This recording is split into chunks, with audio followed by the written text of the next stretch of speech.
Hi friends, നമസ്കാരം. ഓരോ മനുഷ്യരും വ്യത്യസ്തരാണ്.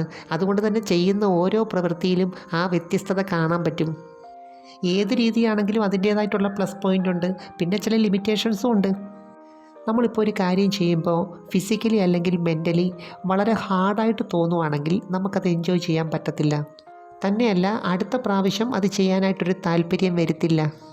അപ്പം ഞാൻ ഇന്ന് പറയുന്നത് സ്ത്രീ പങ്കാളി മുകളിൽ വരുന്ന പൊസിഷനുമായിട്ട് ബന്ധപ്പെട്ട ചില കാര്യങ്ങളാണ്. അതിനു മുമ്പ് ഈ ചാനൽ നിങ്ങൾ ആദ്യമായിട്ട് കാണുവാണെങ്കിൽ ഒന്ന് ലൈക്ക് ചെയ്യണം, സബ്സ്ക്രൈബ് ചെയ്യണം, ഷെയർ ചെയ്യണം കേട്ടോ. ഇപ്പോൾ ഒരു വെറൈറ്റിക്ക് വേണ്ടി ഒരുപാട് പങ്കാളികൾ ഇത് ചെയ്യുന്നുണ്ട്. അപ്പോൾ ഇതിൻ്റെ ഒരു പ്രധാനപ്പെട്ട ഗുണമെന്ന് പറയുന്നത് മറ്റ് ഭാഗങ്ങളിലൊന്നും കൂടുതൽ ഫോഴ്സ് എക്സേർട്ട് ചെയ്യുന്നില്ല. മറ്റ് മെത്തേഡുകളുമായിട്ട് നമ്മൾ കമ്പയർ ചെയ്യുമ്പോൾ കാര്യങ്ങളൊക്കെ സ്ത്രീകളുടെ നിയന്ത്രണത്തിൽ വരുന്ന ഒരേ ഒരു രീതി ഇതാണ്.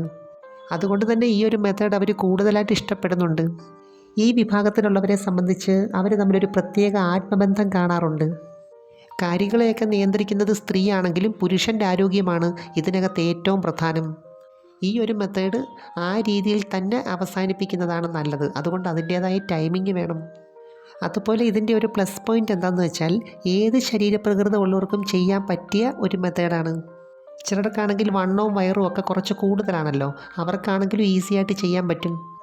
അതുപോലെ മറ്റ് ചില പൊസിഷൻ ചെയ്യുമ്പോൾ നടുവേദന എടുക്കുന്നവരെ സംബന്ധിച്ച് ഈ ഒരു രീതി നല്ലതാണ്. അതുപോലെ വ്യത്യസ്തമായിട്ടൊരു കാര്യം ചെയ്യുമ്പോൾ രണ്ടു പേർക്കും അതിനോട് ഇഷ്ടം ഉണ്ടാകണം.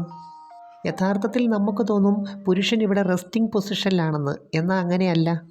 ഇതിനകത്ത് കൂടുതലും സ്ട്രെയിൻ വരുന്നത് പുരുഷനാണ്. കാരണം അവൻ്റെ മനസ്സിനെ തുടക്കം മുതൽ നിയന്ത്രിക്കേണ്ടതായിട്ടുണ്ട്.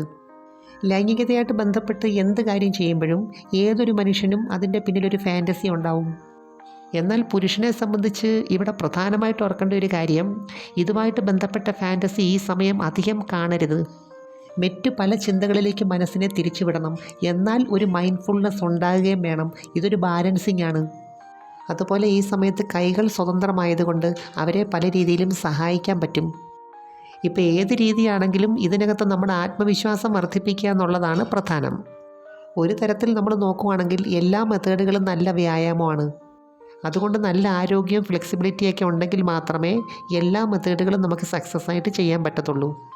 എനിവേ, നമുക്ക് മറ്റൊരു വീഡിയോയുമായി വീണ്ടും കാണാം. അപ്പോൾ ചാനൽ സബ്സ്ക്രൈബ് ചെയ്യാൻ മറക്കരുത്, ലൈക്ക് ചെയ്യണം, പിന്നെ അയക്കാവുന്ന കൂട്ടുകാർക്കൊന്ന് അയച്ചു കൊടുക്കണം കേട്ടോ. Thanks for watching. See you next time. By.